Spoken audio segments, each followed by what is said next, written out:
Hey everyone, my name is Michael and I've been living in Las Vegas for over 9 years.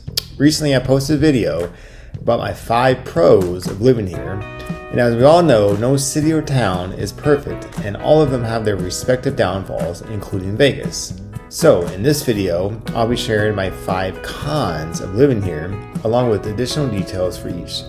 So let's get started. The first con of Las Vegas that I'll share is the extreme heat here, especially in the summer months from June to September. It comes with several real-world drawbacks that can significantly affect daily life. Health risks like heat stroke and dehydration are common, especially for the elderly, children, outdoor workers, and unhoused individuals. This disadvantage can possibly worsen chronic health conditions like asthma or even heart disease. If you have sensitive skin like myself, your skin can more easily burn and possibly blister. Also, if you have tattoos, the extreme heat can more easily fade the ink. The intense heat leads to high energy costs, with the constant use of air conditioning that leads to very high electricity bills in the summer. This can cause an increase in home cooling systems needing maintenance or even worse off, needing to be replaced due to constant use. Finally, the extreme heat can develop wear and tear on vehicles and property. For example, it can damage car batteries, tires, and electronics more quickly. In fact, the act of replacing car batteries is more frequent in this type of weather. Unrelated but equally as important is that roofs, paint, and home exterior materials will also deteriorate faster in this prolonged sun exposure, and especially during, again, those summer months between June to September.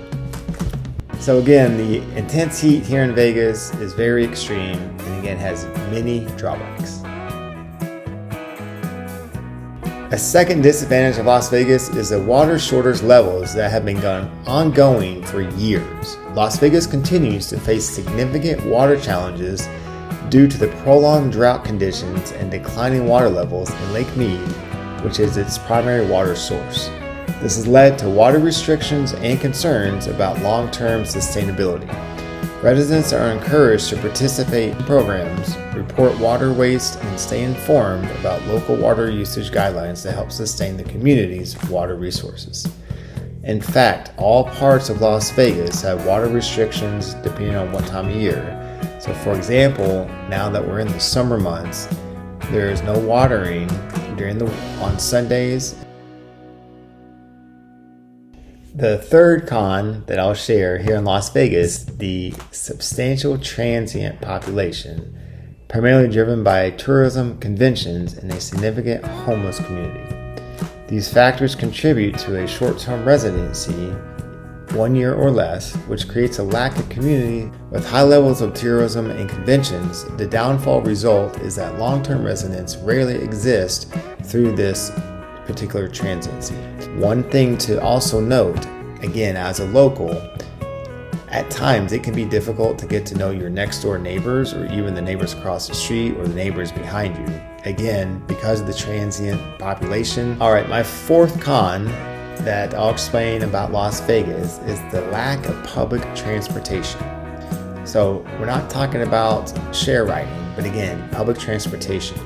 So the options in Las Vegas for public transportation poses several disadvantages for residents and visitors due to a combination of service limitations, infrastructure gaps, and environmental challenges. The limited coverage and frequency are limited to mostly the downtown area and the Strip. Granted, if you live in one of those areas, then public transportation is more easily accessible. However, the vast majority of residents live in suburban areas/neighborhoods, which public transportation does not generally serve.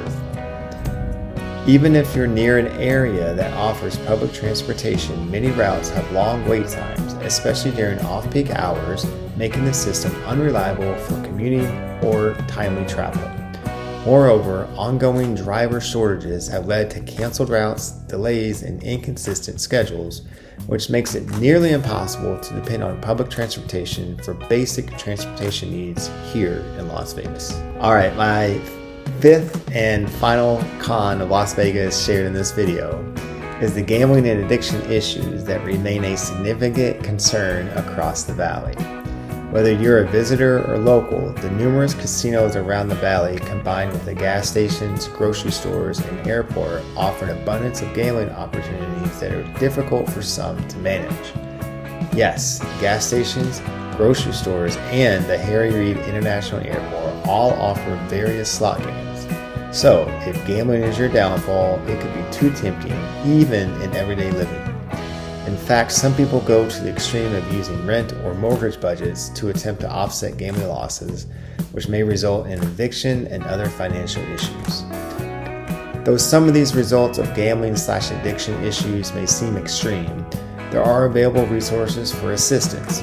So there is plenty of options for help, again, throughout the valley. I wanted to get these points across in the most direct way possible, but also be a talking head in this video because I wanted it to be real, again, coming from an actual local who's not just been here for a year or two, but again, for over 9 years. These are my 5 cons of living here. Again, there are other cons of living here, so if you feel like there's one that was not covered, feel free to comment below.